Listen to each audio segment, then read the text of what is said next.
Yeah.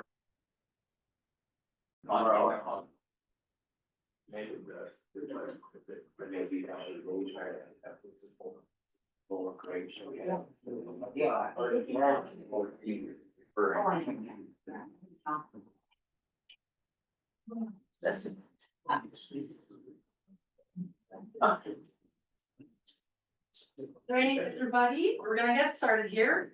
Thank you for joining us tonight. We're gonna start with a land acknowledgement before I introduce our speaker, Lorne.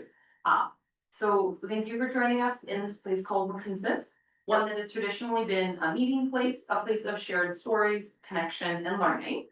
My name is Jill. I'm the Outreach and Communications Specialist here at AWA. I'm a new face to probably most of you. I started a couple months ago, so I'm looking forward to getting to know more of you over the course of our talk series. Before we begin, I'm going to acknowledge the place we gather as the ancestral home of the Treaty 7 signatories, which includes the Blackfoot Confederacy, comprised of the Siksika, the Piikani, the Kainai First Nations, the Tsuut'ina First Nation, and the Stoney Nakoda, which includes the Chiniki, Bearspaw, and Goodstoney First Nations, as well as being within the Métis Nation homeland. As a provincial organization, AWA represents and serves the entire province of Alberta, which also includes treaties 4, 6, 8, and 10. We express gratitude and respect for these lands, and we commit to advancing reconciliation with Indigenous peoples to ensure justice, equality, and sustainability for all people in the natural world we rely on. I would now like to welcome and introduce our speaker, Lorne. I'm sure many of you already are very familiar with Lorne. He, of course, has worn many hats and has been a longtime member of football, being involved with AWA, so we're so grateful for everything he does for us and for conservation as a whole. He told me to keep this short, so I'll just do a very quick rundown. He is a professional biologist, over 50 years of experience under his belt, retired fish, a provincial fish and wildlife scientist, a former adjunct professor at the University of Calgary, and is the co-founder of the Riparian Stewardship Initiative, Cows and Fish. Of course, we're here for a book launch tonight. We'll be going through Conservation Confidential, which is Lorne's third book in as many years. Last year, he wrote Travels Up the Creek, and then his first book, Streams of Consequence, came out in 2023. So very prolific writer. We're very fortunate to have him here tonight. Thank you.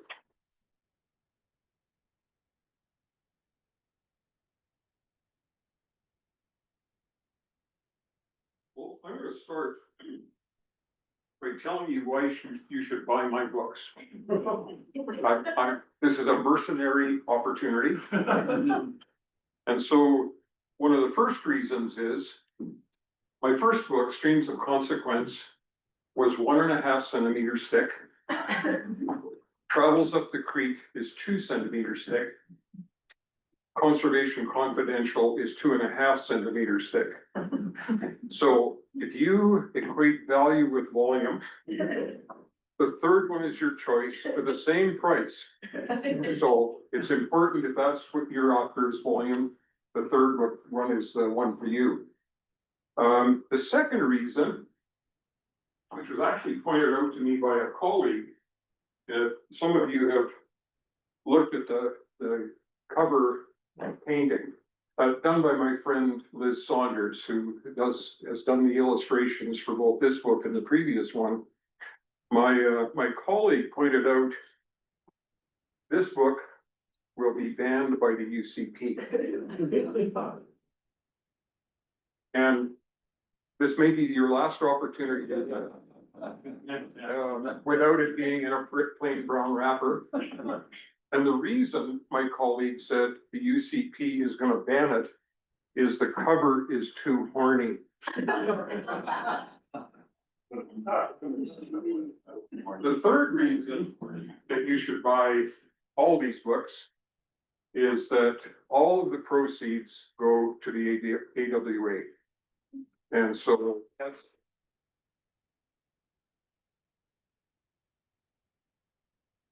an opportunity to continue the great work that the Alberta Wilderness Association does. And by the way, thank you to the AWA for sponsoring these book readings. Without them, standing on a street corner talking to a person wouldn't work all that well. And I'd also like to point out and thank Allie for providing providing a lot of the drinks and snacks tonight. So Ally, thank you.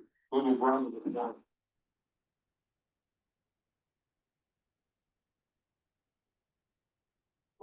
I think that many of us, and I say this about us, not just about me, in conservation and in our own way is a Cassandra. The Trojan priestess in Greek mythology, fated to offer accurate predictions that were neither listened to or believed. So if you think you're a Cassandra, you are. The original subtitle of Conservation Confidential was "The radio's on, but the reception's weak." It was meant to convey the message of conservation, stewardship, and environmental protection.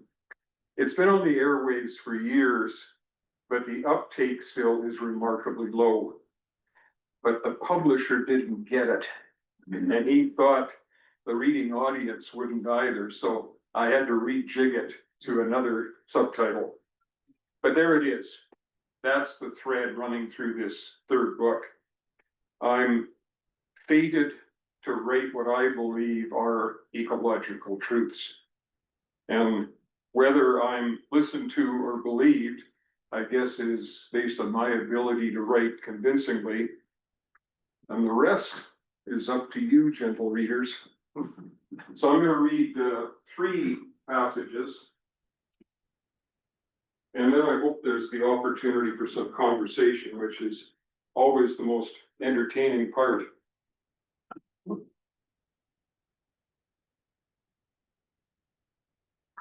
So this one's called A Fierce Golden Eye, the great blue heron.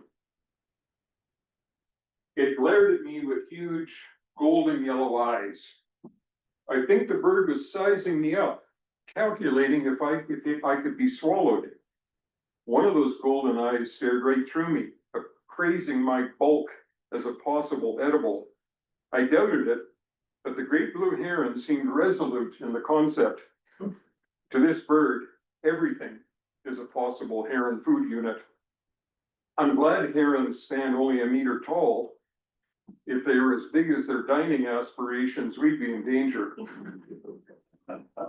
If it couldn't swallow me, it can gulp down several stock rainbow trout from the beaver pond. I don't actually begrudge the bird its due, although I hope by late fall there are enough trout left for us to warrant the cost of stocking them. For most of the summer, it waited patiently, or not, for a trout to venture into the shallow water close to shore. Patience personified is the great blue heron. Motionless for long minutes and not missing any movement. Delicately tuned radar for prey. With a slight turn of the head to better calculate the angles and trajectories of the prey, a dart of the bill, and another fish or frog becomes heron food. This is a bird designed to kill. When the potential meal comes near, the heron folds its neck back. One leg moves in the direction of the prey.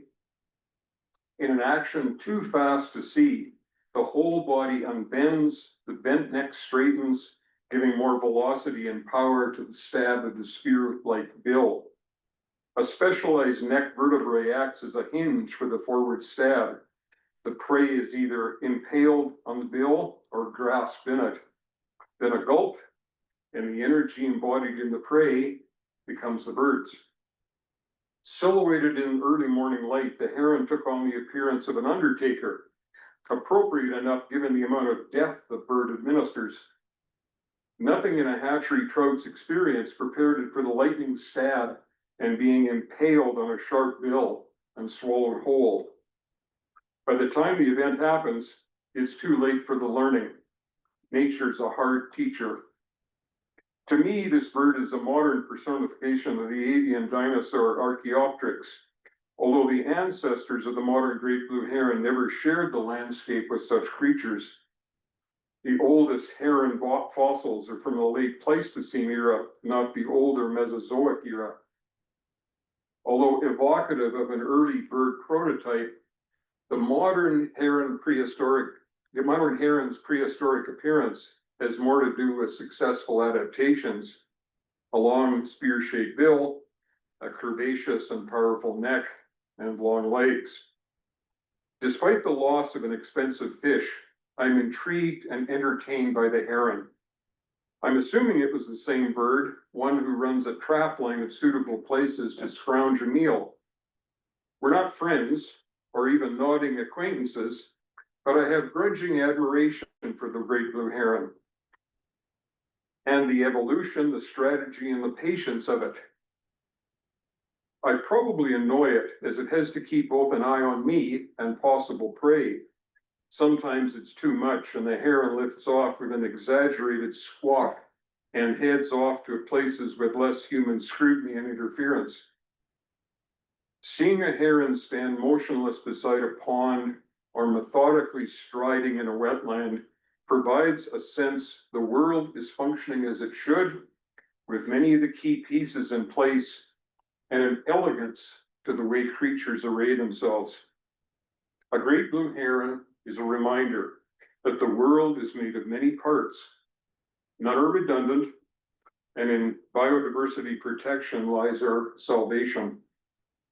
It's worth a few trout and a stare that reminds humans a great blue heron might view us with gustatory interest.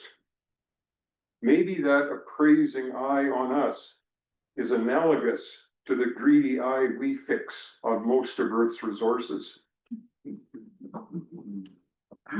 Now, I'm going to break from the pattern of reading from my latest book because I'm told, because I have another book coming out in 2027, or hopefully in 2027. So I'm told it's good to build anticipation. Yeah, so put that in your calendars. And so I'd like to read a piece that will be in my next book, because I think it has some applicability to all of us in the conservation movement. And although I'm talking about one critter, think of your own critters that you hold dear. The piece is called Down the River with Bull Trout. In my 8th decade of floating down the river of life, I realized my voyage has been interwoven with bull trout. I've grown old with these sinister-looking torpedo-shaped native fish of the eastern slopes and larger rivers. My thoughts have been gently stirred in the silt of memories, helping me recall the role bull trout had played in my life and career. I originally knew them as Dolly Varden, a passing reference to a gaily dressed young woman, and especially her pink spotted calico dress in one of Charles Dickens' novels. In the taxonomic renaming of this char species to bull trout, based on a large head and jaws, for Alberta's population, I sense the loss of a quaint description. My first encounter was as a child on the Tay River, a Clearwater River tributary looking down into the depths of a pool beneath a jumbled log jam. In my child's memory, that first bull trout seemed as large as I was, and the image has been locked in my mind ever since. Now in that river, the trout and its progeny are mostly ghosts, the fate of many of my early memories. As a young teenager in a hunting camp set on the banks of the Clearwater River, across the mouth of Rocky Creek, I was sent to get a pail of water from a clear spring. A moose had been shot the previous day, and its immense liver was cooling in the cold water. I was startled to see a bull trout tugging on the liver in water so shallow, its dorsal fin and back were exposed to the air. My presence did not seem to phase its determination to liberate the liver. My sense of bull trout as summer predators started to gel. In my early career as a biologist, I inventoried populations of trout populations and their habitats in many eastern slope streams. In preparation for these surveys, I read the early reports of people like R.B. Miller, Buck Cunningham, and others. Later, comparing the scant historic information with my data, a glimmer developed that the benchmarks of these streams had shifted, especially for bull trout. In many streams, the remnant bull trout population was a mere shadow of a former time, and the vacancy in other streams was ghostly. This growing awareness of the plight of the species began a focused status review involving provincial biologists and conservation groups. For my part, I decided to compare the historic state of the species with the then current, that's early 1980s, range and population levels in southwestern Alberta.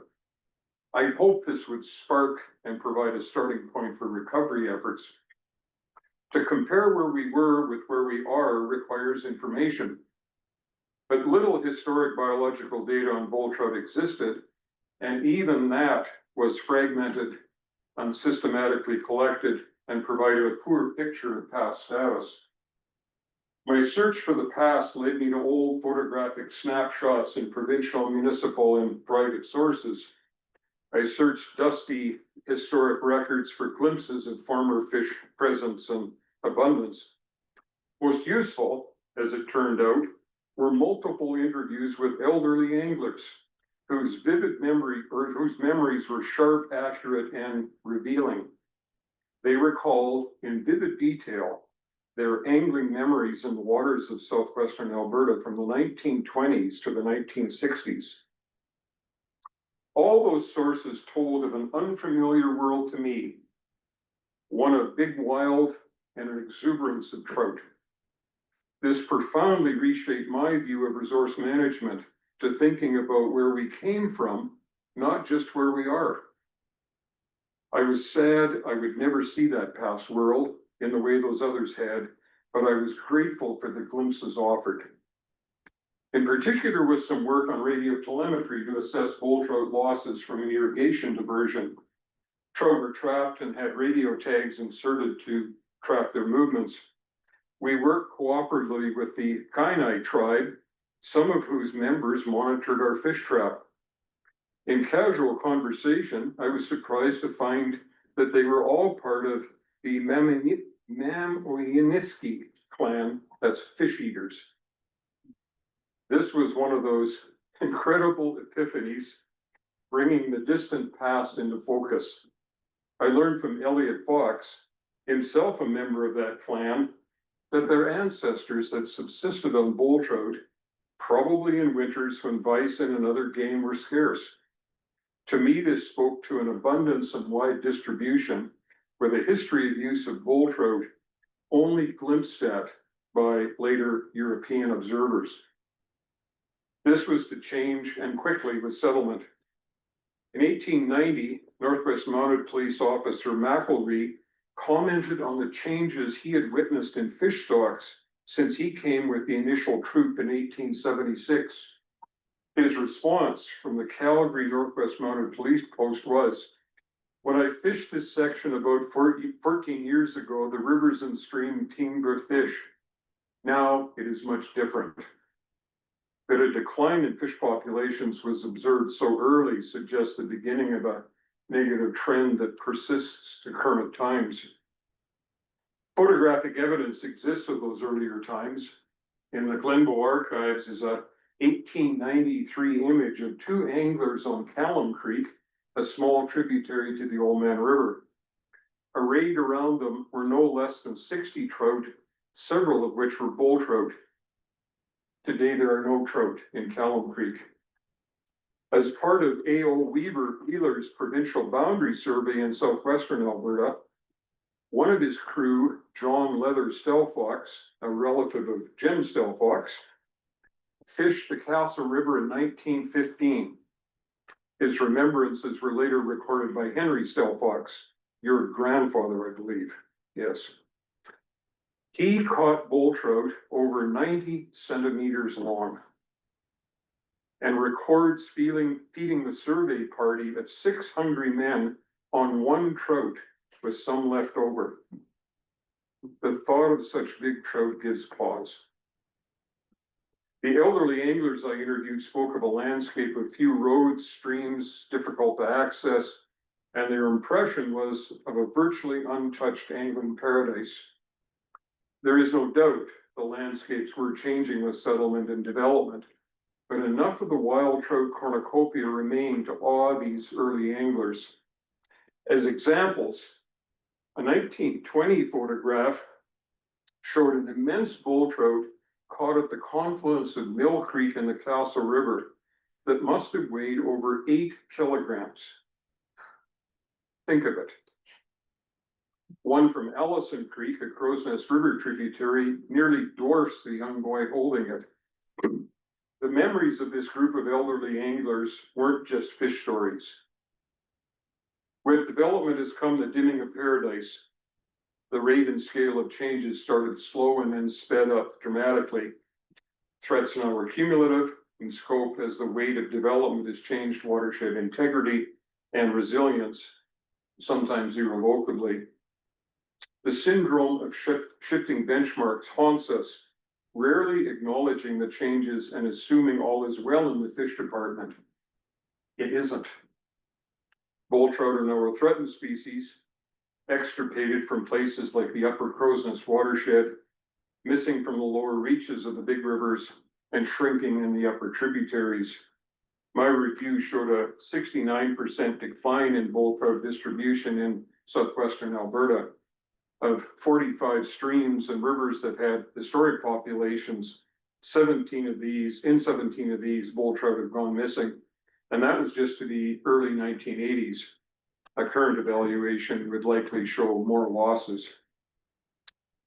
Growing old with bull trout has been a journey of discovery, tinged with sorrow. Their presence signal much about the habitats they chose in watersheds morphing from melting glaciers. In astonishing ways, these fish are superbly adapted to cold, sometimes raging, turbulent, and unforgiving environments. As I watch populations decline and slip away from us, it's obvious we are making their habitats warmer, dirtier, simpler, and more fragmented. In many ways, there's a parallel to the habitats we require and the changes we exert on them. As I look back, even my past experiences seem so long ago. From my connections with bull trout and before, makes me wonder about the future. In just a few decades, maybe sooner, the world will turn over to a new cast of characters. Some are in school, some not yet born. How will they know of the aquatic world that exists in fragmented pieces or only on yellowing sheets of paper and fading celluloid frames? Will anyone look back and wonder about the past and possibly the missing wild world of amazing critters? Will some people try and imagine, as I did, what it was like to experience a world of abundant bull trout that signaled intact watersheds? I hope we're smart enough to hold on to that part of that life for them, because it's a meditation, a reminder of what's real, and the epiphany that the fate of bull trout is also ours. It will come if we keep our eyes open, look for the meaning and connection to us in the life of other world travelers, and remind ourselves that the stakes for our future are as high as they are for bull trout. One more?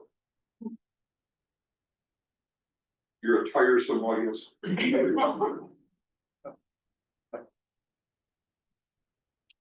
All right. I'm going to end with a piece called Places of the Heart That Touch the Soul. In a vivid memory, fog cloaked the breach in the Livingston Mountain Range through which the Old Man River has cut a deep passage. The rudimentary S curve carving a channel through the folded and faulted bedrock represents time beyond our comprehension.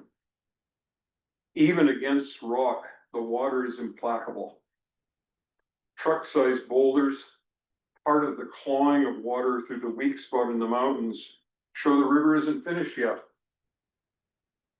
Each of us harbors places of memory, of joy, and of sublime delight. They flood our senses from time to time, And then some of those places become part of you. They attach themselves to your soul, as does a limpet clinging to a rocky ocean shore. When you leave those places, indiscernible pieces, traces, leave with you. Sometimes with the passage of time, the feeling seems to fade, with faint memories remaining. Never really gone, never really forgotten. Places that stir the heart seem ephemeral, like phantoms. But with a gentle nudge, there they are, tempting us to reconcile with them. Every time I drive through the gap in the Livingston Range, feelings of antiquity and persistence are refreshed. I'm also reminded the place transcends my limited sense of time. A salmon red sunset filled the western sky, so vibrant it seemed photoshopped. In dark relief were the Sweetgrass Hills just over the Alberta border in Montana. It created a surreal sense of expanse so compelling, I could feel myself shrinking in comparison to the broad sweep of sky. Humility isn't a bad thing for us humans to experience, maybe every day.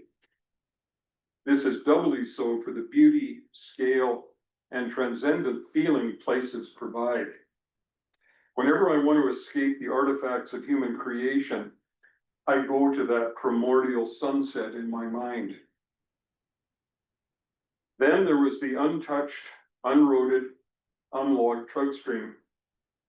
Every foot of upstream passage was thwarted by a downed log, a tangle of understory shrubs, or a pool of unwaitable water. Ancient spruce, some older than Canada, tipped towards the water. Some had already toppled, with their root masses some 5 meters in diameter, either damming the stream or lodging parallel to the flow. These key logs accumulated smaller trees and limbs in an indecipherable jumble. Trout, big trout, lollygagged in the slow current created by all the obstructions in the water. Beneath the log jams, safe from every predator, including me, were smaller trout hugging the shadowed water. Every piece of gravel seemed magnified in water clear as a window pane. The matrix of trees, logs, understory, overstory, and a convoluted channel that dipped and wove itself between, around, and over the log jams seemed chaotic. A jumbled mass of unrelated pieces of disarray and of unnecessary complexity. It took a while to see it wasn't chaotic. Indeed, it was a serene tableau. It was like the interior mechanism of an enormous natural clock. All the spare parts were present.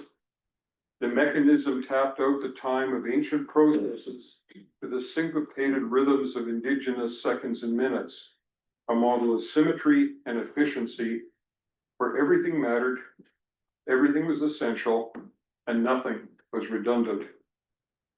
I suppose in the fullness of time, with enough scientific measuring equipment available, it might be possible to parse out what some of the pieces do, how some fit together, and how all the pieces move in a dance over time to reposition themselves.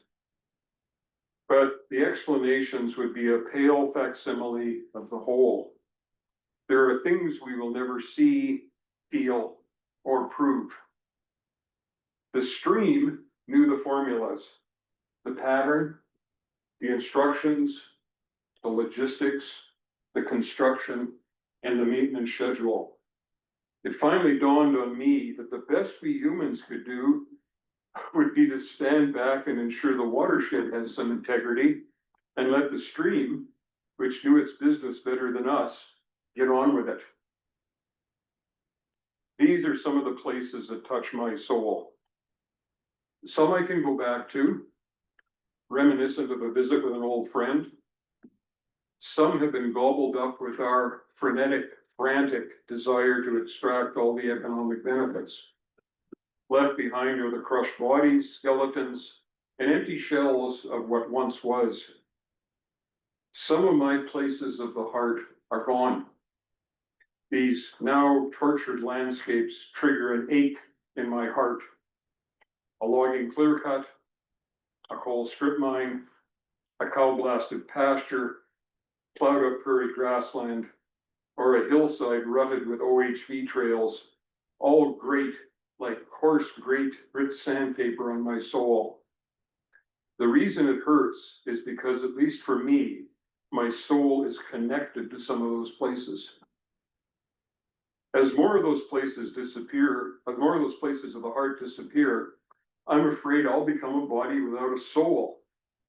That's why I speak up, not only for places of my heart, but perhaps of yours too. If there was a way to create a window to one's soul so others could look in and see the grief when a place of the heart is trashed, it might make more sense why we are so aggrieved.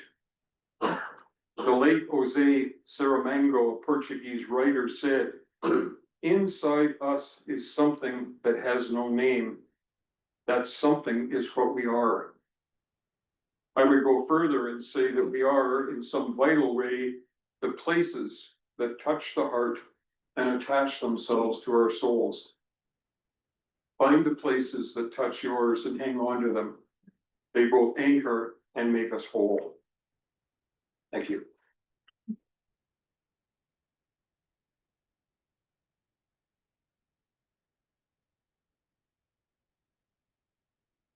Be happy to answer your questions and deal with your anger.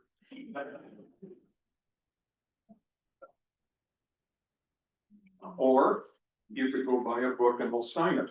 Nudge, nudge, wink, wink.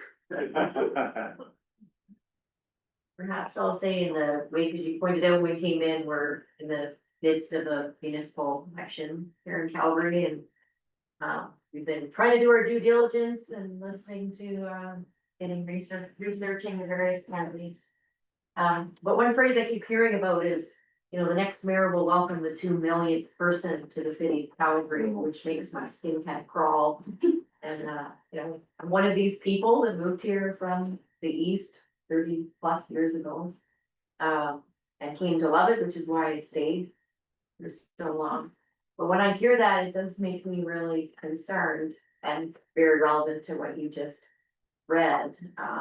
Lots of the developments that they want to do in places like Kananaskis to attract more international visitors, et cetera, and I should have retired 10 or 15 or 20 years ago, so I could still get out when there wasn't so many people around, because even now, sometimes it's just crowded even on a weekday, and I can't imagine what it's gonna be like, because what she said at the very end there is what I think a lot of us probably here really need for our sanity and our soul, is just to go out to those places and just sit and do nothing.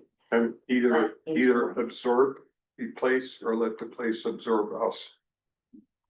Yeah, and I worry as well when our premier talks about welcoming the 10 millionth person into Alberta.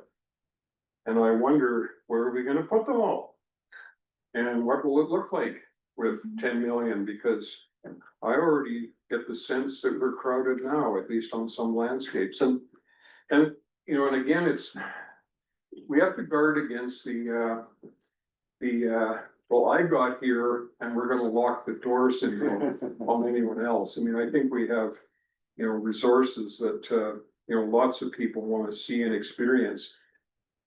But if we don't plan appropriately, if we don't use the tools of science, like cumulative effects assessment and ecological thresholds, we will end up nibbling the place to death. And that's what I see happening right now, whether it's with logging or mining or oil and gas or commercial recreational development or mechanized recreational development or random camping, is nibbling this place to death. And I think the sad part is, and it's one of the reasons I reflect on where we came from, because I want people to remember what this place used to be like. Because if we don't think about what it used to be, in the past and you pick your past, we will never plan for a future that incorporates some of those treasures, virtues, and attributes into the future. We will simply overrun it with the stuff that we all like to do. And it's in many ways legitimate in terms of the things that we like to do.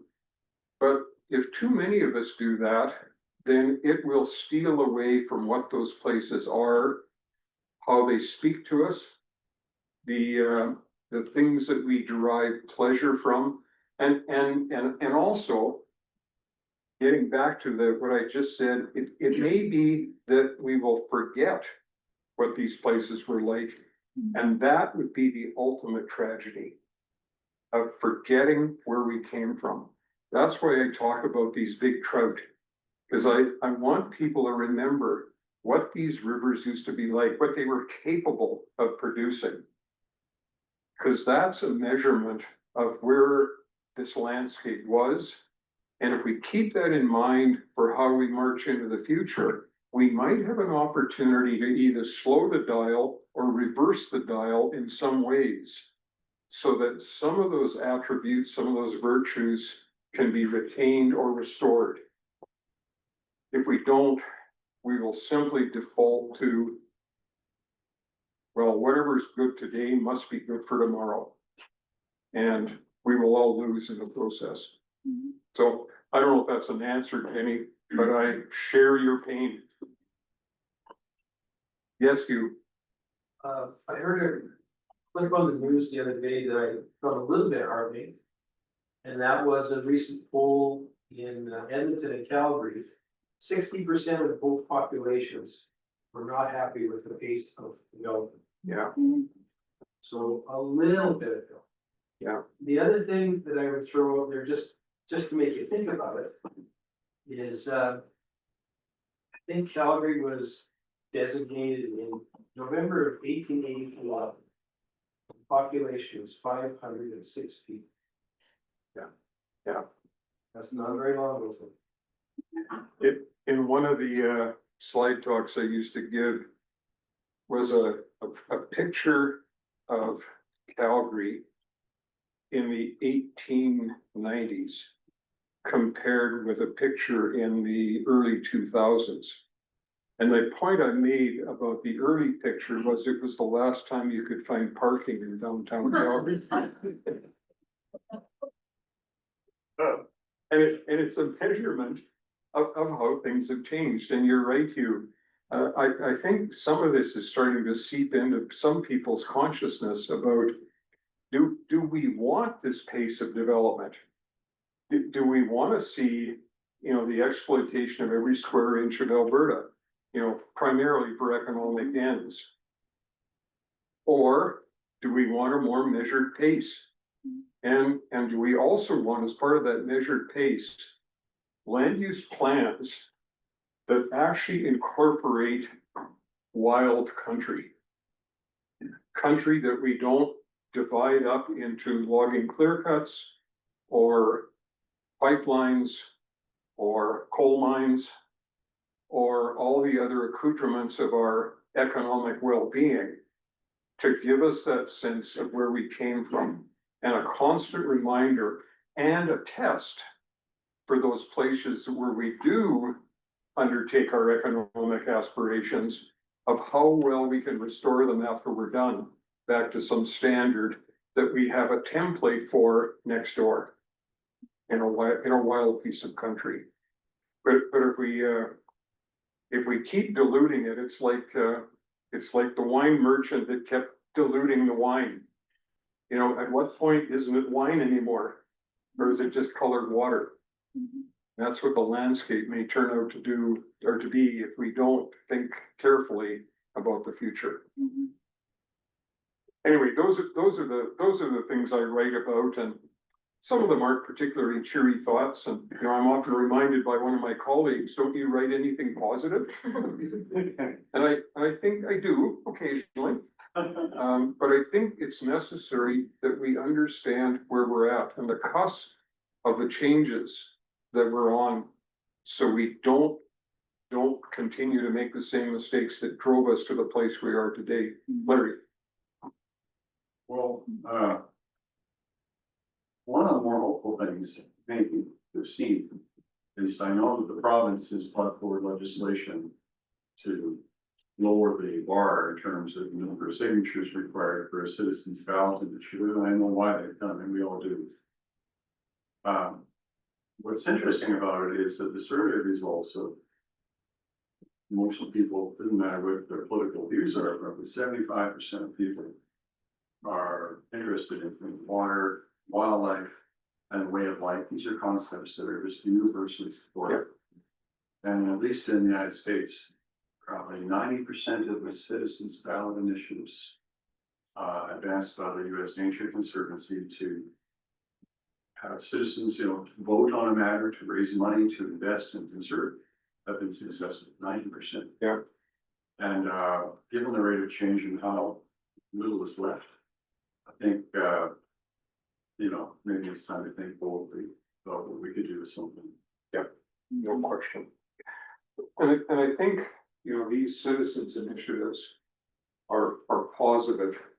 And it makes me wonder, and I guess, a good portion of my career has been spent on what I call creating ecological literacy, so that we can make better decisions based on an understanding of what the implications are of some of the things that we do, based on some of the science that's available to us to understand that. And I'm not sure. It's hard to get a handle on what the ecological knowledge quotient is for Albertans. I think if we were to test that, we might be surprised in some cases how low it is. And that might provide us a stronger sense of what some of the future might be for a lot of us to increase that literacy so that people make better decisions.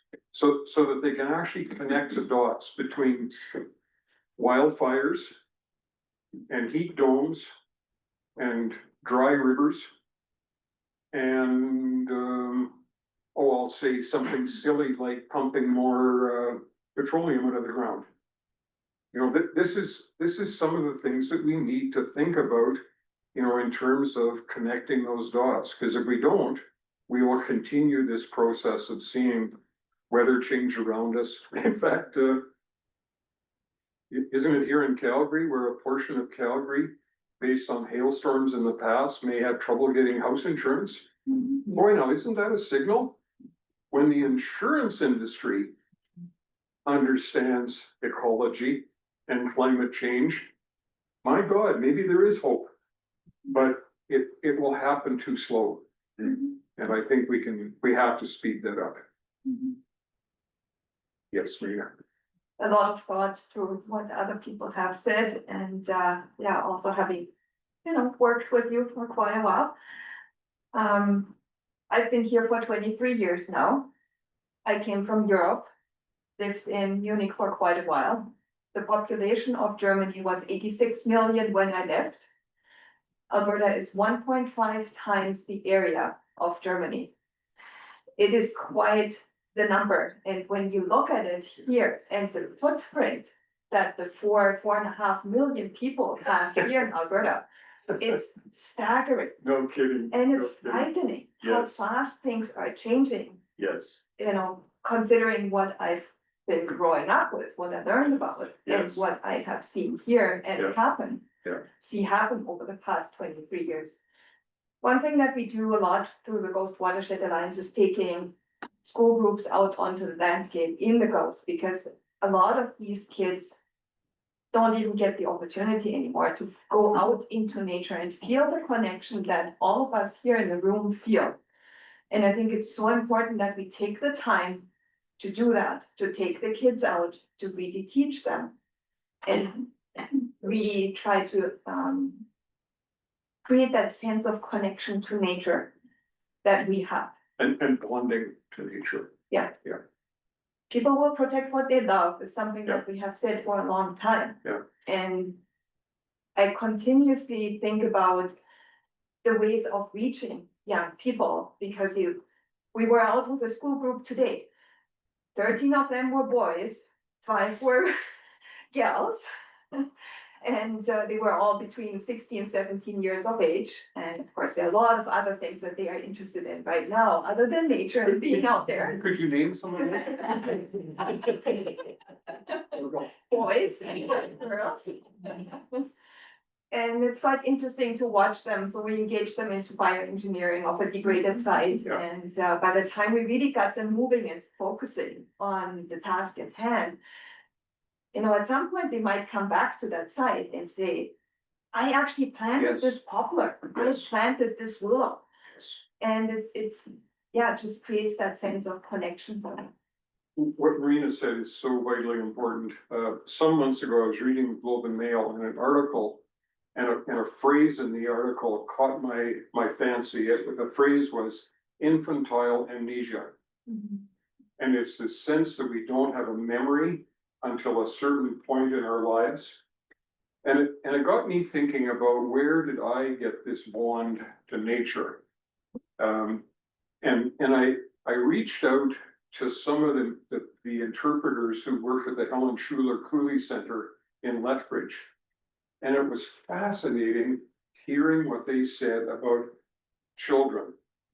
And when children, when you need to interact with children to create that sort of association, which then at some point in their life becomes a bond.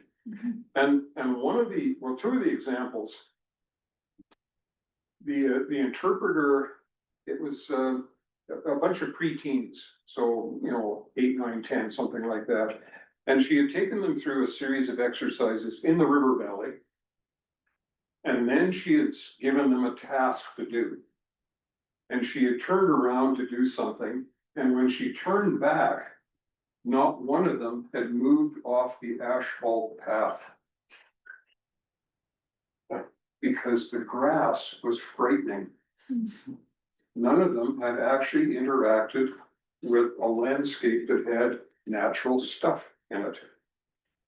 Now, and that, I think, speaks volumes about why kids need to be spoken to and integrated into nature appreciation early. And part of it is the parents aren't there. So another example, the interpreter had a little program at Henderson Lake, and she had twigs, rocks, small rocks, and grass. And she was engaging in families to take these materials and do something with them. And so a family, young family, husband, wife, and a little girl came along, and the husband and the little girl took this material and proceeded to create a little house for fairies. The mother watched in rapt attention and turned to the interpreter and said, "Where do you buy that stuff?"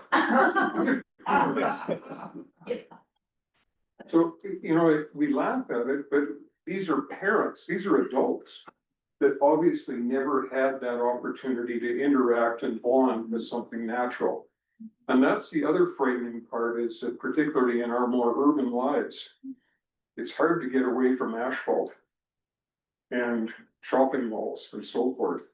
And so, really it's the stuff that watershed groups do and others to create that sort of incentive for kids to remember. And of course, the other thing that the interpreter said was that you gotta get them early. Because they'll go through this period, and then by the time they hit being teenagers. Now, you all remember what being a teenager was. You didn't want anything to do with your previous life as a kid. And so I actually talked with Lindsay Wallace, who works here, about her life with her dad, Cliff Wallace. And Lindsay had gone out with Cliff, as a child on all of his data collecting experiences. And it got to a point where that was the last place that she wanted to be. And then in my conversation with her, she said, but one day I remembered, because I remembered what the past was like, because I smelled sage. And all those memories started flooding back. And now here she is at AWA organizing the sort of incentives to get people out onto the landscape. And that's why we can't give up on kids, despite the fact that they turn into teenagers. There is the opportunity there to sow those seeds that will give us a future. Now, the only thing is, I say about this, we can't just throw it on children. We have a responsibility, every one of us, no matter what age group we fall into. And so if we're thinking kids are gonna pick this up and save the world, I want to disabuse you of that notion. There may not be a world left by the time they get to it, based on the pathway that we're on in some cases. We'll just extend that, the comments going on right now too. I pick up on what Marina is saying about the importance of dealing with children and engaging children. I reflect back on the book I read only a few days ago, 55 years ago or so. H.G. Wells wrote a book, Utopia, beginning of the 1900s, reflecting upon what utopia meant for him. And what he decreed was that all political people making decisions should have to spend a minimum of 1 month or 30 days alone and in the remote wilderness environment. And some of them won't be long enough.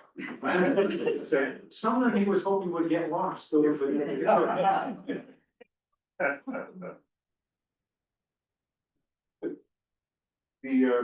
When you were saying that, it reminds me of reading Last Child in the Woods by Lorne. And one of the quotes jumped out of me. He was interviewing, I think, a grade 4 student in California. And the kid said to him, "I like to play indoors because that's where all the electrical outlets are." I know, I think that child is lost to us. Yeah. We've got a question from an online listener here. Sure. This Is is it from. an easy one? Well, Yeah, you okay. could. But it's from one of our listeners, Bill, and wanted to thank you for the excellent books. Looking forward to reading your book, the newest one here. But his question is, we all seem to be victims of one government policy after another that gives priority to economic interests over the preservation of our wild spaces and those non-human inhabitants of our wild spaces. Short of voting in a provincial elections every 4 years, what are the most impactful things we can do to reverse this trend and save our wild spaces, our clean water, and the fish and wildlife that are so important? Oh, good, a softball question.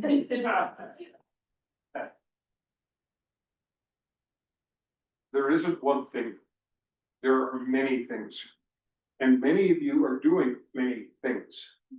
And I would say that most important is don't give up on the many things that all of us are doing.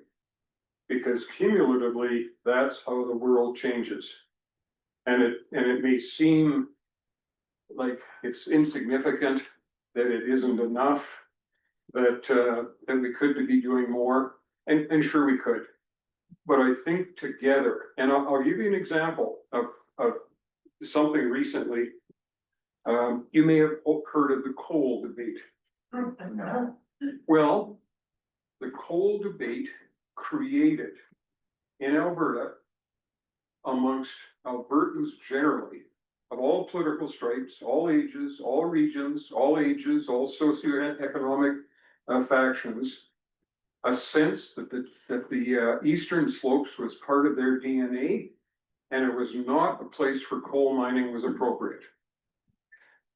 That's how things are changed, is giving people something to rally around like that. Now, sadly, it seems unfortunate that we have to resort to, a resource, a goofy resource proposal like coal mining in the eastern slopes to rally people. But we can use that now to help people think about what are we doing other than coal mining in the eastern slopes, like clear-cut logging, like rampant oil and gas development, like rampant OHV travels, like random camping, unregulated random camping, and a bunch of other, unfortunate and unregulated things. Those are the things that will get us to think about using the coal debate as a focus for, let's talk about the eastern slopes now. And let's talk about something as fundamental as water. You know, we're already facing the climate change, declining flows in our rivers. The glaciers are melting.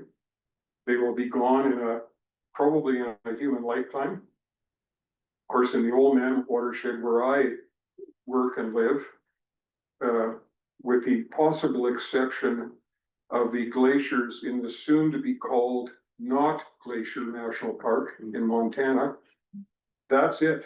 You know, we rely on snowmelt and to a degree rainfall. And that's changing the climate change. And so focusing our attention on something as fundamental as water might be the way to get around some of these things where, you know, so what about bull trout? You know, who cares? You know, seen one, you've seen them all. Or never seen one, hope I never see another one. Water, let's face it, each one of you, 65% of you is water. The rest is just framing and plumbing and wiring. And more importantly, our brains have a higher constituency of water. And that's where our thinking happens. So water is the marvel of thought. And so if we can get people to think about where their water comes from, what we're doing to that source, you know, we might have a chance. So hopefully that answers the questioner's query. Or at least I've spoken long enough that they can lull into sleep. In regards to that issue though, it's hard to feel like celebrating the win that we all thought that we got I'm gonna say several years ago, I can't remember how many years ago it was now. Only to have it reignited like it never happened the first time. So it's hard to get excited about fighting the same thing again, when you'd love to say, hooray, we can move on to issue number 2. But nope, we gotta move backwards. I find that very frustrating. Oh, heck no. Yeah, it's the heads they win, tails they flip again syndrome. Yeah, exactly. And I guess on the bright side, Jenny, you know, I can use my notes again. I don't have to rewrite, you know, all the reasons why we shouldn't do this. John, you have all your. Yeah, John probably has his notes available. I guess I can find it. Yeah. I was hoping not to have to. Yeah. Yes, exactly. Jenny, I don't know, the whole thing smacks of political desperation and some sort of insider, incestuous relationships between the coal industry and this provincial government. And again, I think it will come down to the point where we have to continue rallying people to this. Because again, you know, the recent survey that Northback commissioned by Janet Brown about, you know, now that we've got all these tariffs, we better be mining our own coal and smelting our own steel, which, you know, you just think about this for a moment, what the practicality of that is. But what it showed was that even though, you know, I think the provincial polls were that about 75% of Albertans did not want coal mining in the Eastern Slopes. That was a survey a year or so ago. And Janet Brown's survey suggested that, you know, based on a very limited sample size of only people in Edmonton and Calgary, with a pre-selected number of questions provided by Northback, that suddenly Albertans now are keen to mine coal. Well, first of all, what it told me was people didn't know the difference between metallurgical coal and bituminous or power coal. So, you know, those are two completely different aspects. The other one was, there wasn't an enlightened bit of dialogue about what the alternatives are to using metallurgical coal to make steel. And of course, there's any number of different technologies there that are now more efficient at making steel without using coal. And so we are at that point where technology actually is our savior in this regard, that we don't need to mine coal to make steel, because there are other techniques. But was that talked about? And so, that suggests that we're never done with awareness. Awareness is an ongoing task. It reminds me of when I was still gainfully employed. My supervisor, who didn't come from the Fish and Wildlife aura, put a note.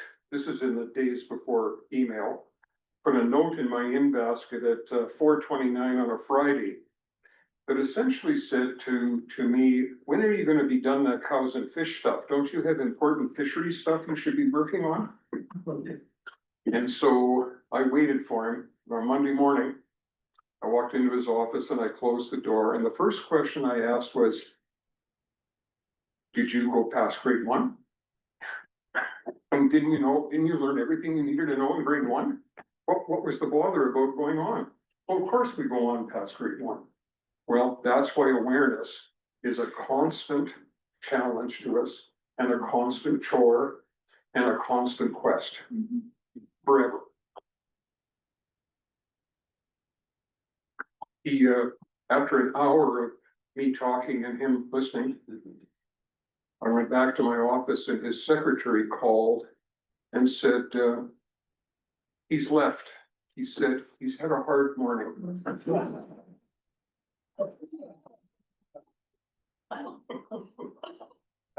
It's the little things.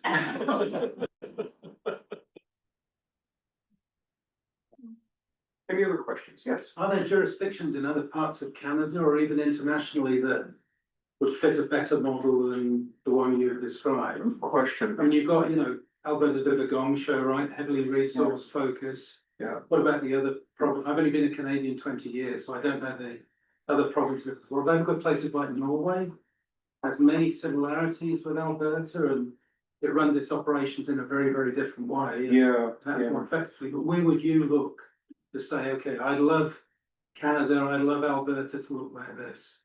Well, certainly fiscally, I mean, Norway took our Heritage Fund concept and made it work.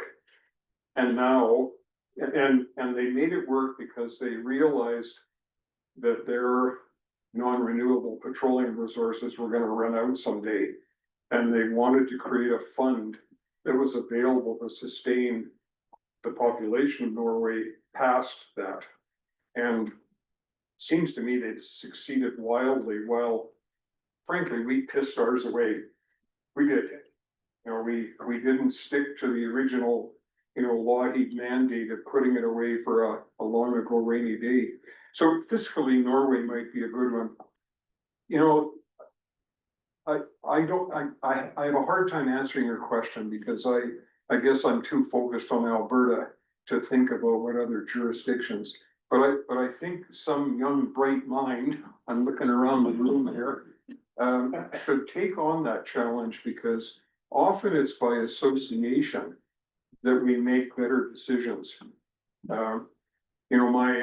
My experience in cows and fish was that sometimes you have to get a rancher on one side of the 3-strand barbed wire fence to look through the barbed wire and see what the neighbor is doing. And I think Alberta should do that as well. But I don't know where to look. And maybe it's not just one place.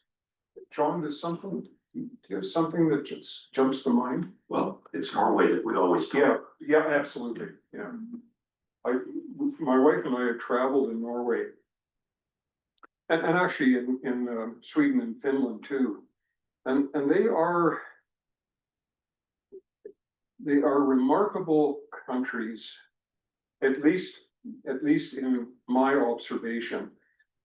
And they're remarkable in that for us in North America, we work for the economy. In those Scandinavian countries, the economy works for people. A fundamental difference. And so, you know, in places like Finland, the state funds the arts, they fund the churches, you know, they fund those things that societally make a difference and bring people together as communities.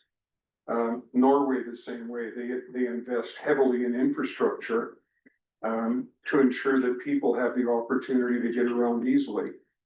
And yet they tax their people, even though they've got that huge fund, they tax them. We took a cruise on the Hurtigruten line on a ship from the northeast corner of Norway to the Lofoten Islands. And we found the first evening on the ship that they were serving whale, and we drew the line at eating whale. And so we ended up getting meals in the little towns that the ship stopped at, because it's sort of it was partly passenger, partly freight. We bought a 6-pack of Norwegian beer, complete with a Viking on the can. It's wonderful. We paid $50 Canadian for 6 beer. Did we make every drop count? But it told me that they understand that it's not just about, you know, as we have done, using that petroleum revenue today to defer what we should be paying in taxes. They're making sure that people are paying now, recognizing that they will probably pay sometime in the future as well. And so getting them ready for that concept. Get the high tax, high spend, high Yeah. investment. We're low tax, low spend. Yeah. Look at the teachers. I think the other, well, not an advantage, but the other advantage that Norway, Scandinavia had, they were occupied in World War II. Mm-hmm. You have a very kind of, you're a Norwegian, you're part of Norway, you're not oil and gas industry, Yep. coal industry, or Yep. this group or that group. So I think we lack that cohesion. Good point. Good point. Yeah. Although one might think we've been occupied by the oil and gas industry for a long time. They're just not armed in the same way. I think a lot of our danger is the fact that intelligent people in that industry know their days are numbered. Like this whole idea of building a pipeline to the west coast, the heavy stuff we produce has no market in China. Right now there is. Yeah. 5 years from now, Yes. it is gone. Yeah. And you know, every estimate done by the Chinese themselves says, no, you know, they're gonna be running on solar, and when that doesn't work, they're firing up their newer coal plants. Yeah. And, you know, it's not for environmental reasons or anything else, but you know, and that's kind of really, these people are going to be insane and do really stupid things that are really even not in their interest. Yeah. Because they can't handle it. It's like trying to squeeze the last blood out of a stone. I get the sense that that's what the oil and gas industry is heading into. Yeah, and they're like the big companies, you don't read what they say about consumption. You read what their capital plans are. Yes. And they understand. Yeah. Big ones and, you know, the big oil majors understand, and it's all about getting all that money back and getting it returning it to investors. In the next 5 years, so you know. I don't know about you, Gord, but I have not received my thank you note from a stockholder in Exxon or Shell or about the money that Jason Kinney provided. Yeah. Maybe it's in the mail. I don't know.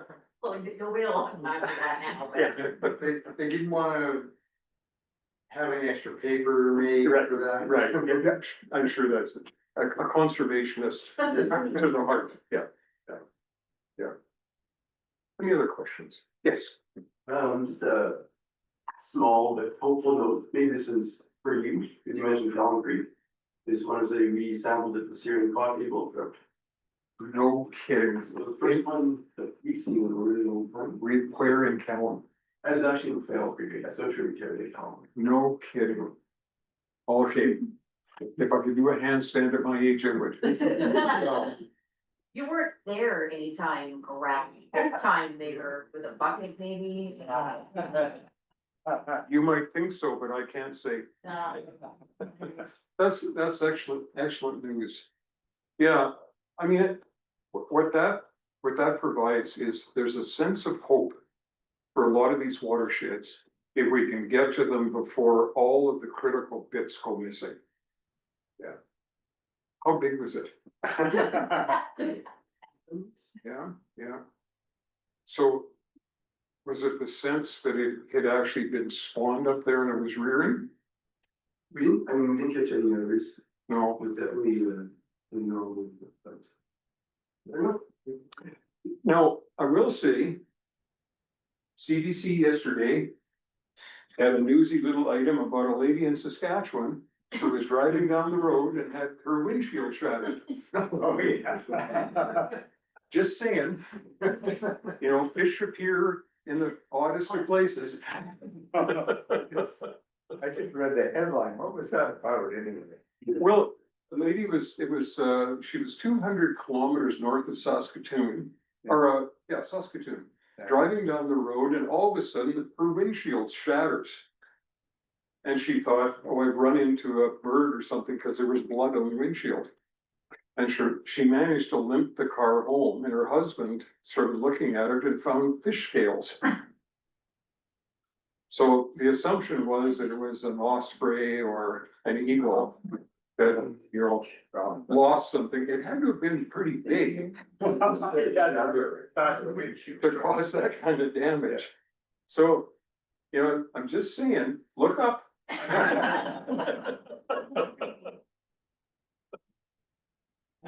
Apparently, when she phoned it in to her insurance company, you can imagine the dialogue, can you give that to me again? And they finally, accepted the claim.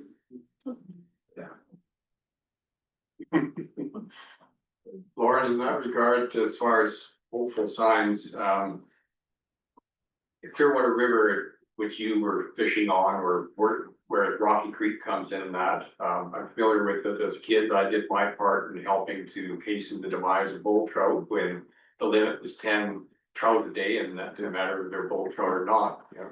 But since the zero bag limit went in province wide, I've been noticing more bull trout and starting to catch bull trout in the lower portion of the Clearwater River. Yes. Downstream from the Racina store. Oh, interesting, And yeah. seeing the Yeah. big ones in the fall after the spawning is over, Yeah. when the mountain whitefish are getting ready to spawn. So that's anecdotal. I'm pretty sure Kenton has some actual data that could substantiate whether there's much of a recovery occurring in the bull trout in the Clearwater River, but there certainly appears to be, based on my observations over the last 60 years. Yeah. And then there's the Lower Cananass Lake Smith Dory population, which we almost lost, was down to only 60 adult bull trout in 1992.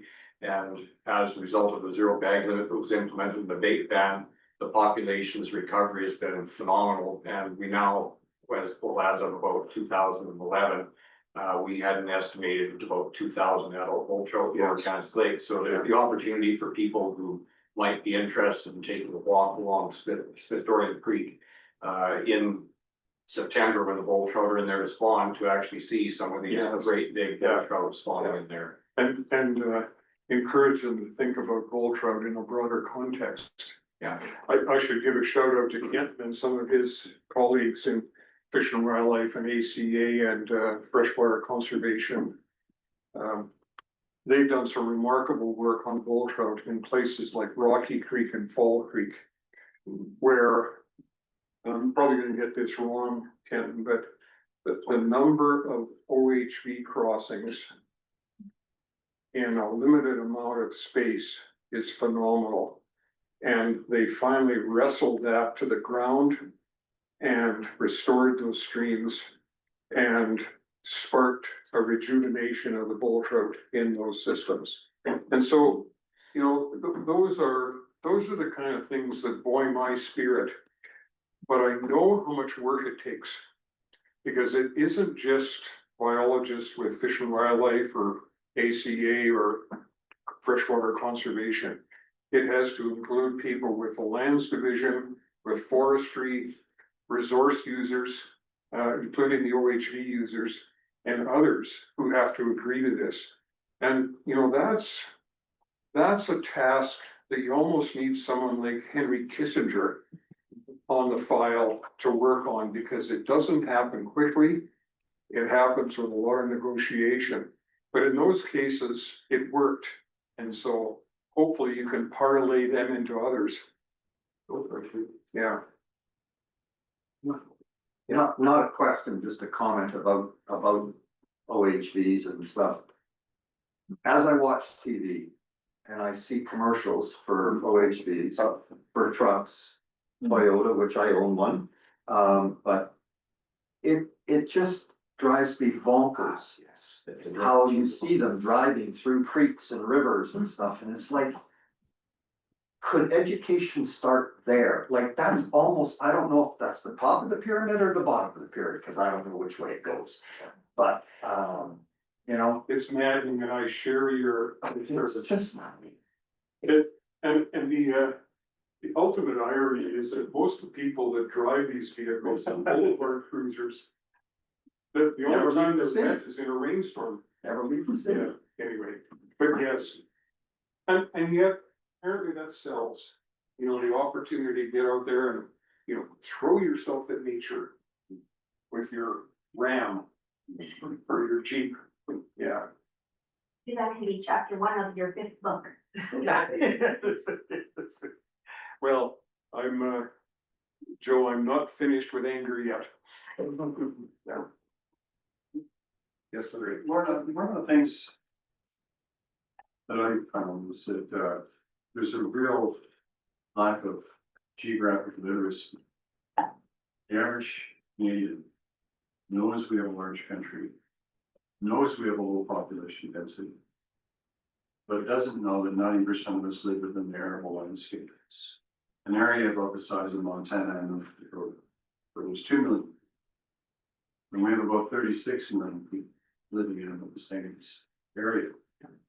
So we're consequently thinking we don't really realize that most of the country is ice and rock and tundra and boreal, and those are all magnificent places.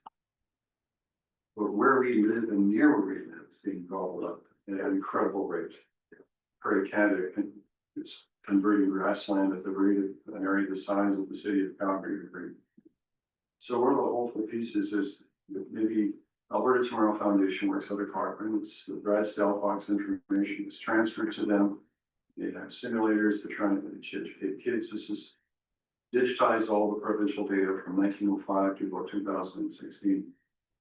We're trying to do, and the lady who runs the foundation puts this information. She educates teachers to educate kids, right? So great, but the penetration of that knowledge in the greater population of Alberta is pretty limited. So we're trying to reboot that and get the information into libraries, maybe have speakers bureau.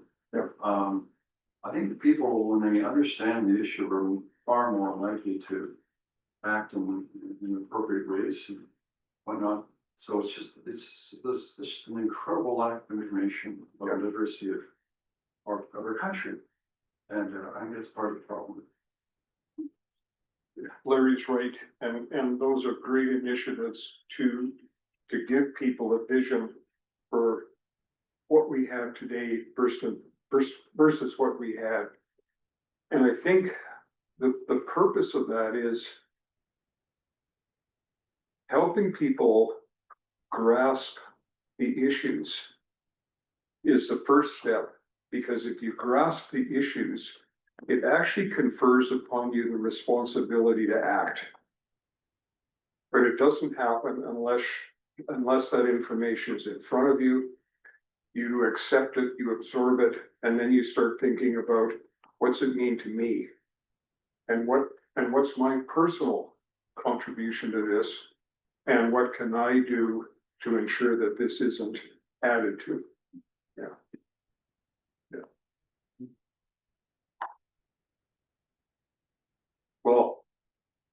great audience. I appreciate seeing all the old faces and the new faces. I wish I had a new face. If any of you would like a book signed, I'd be happy to do that. And with that, thanks so much.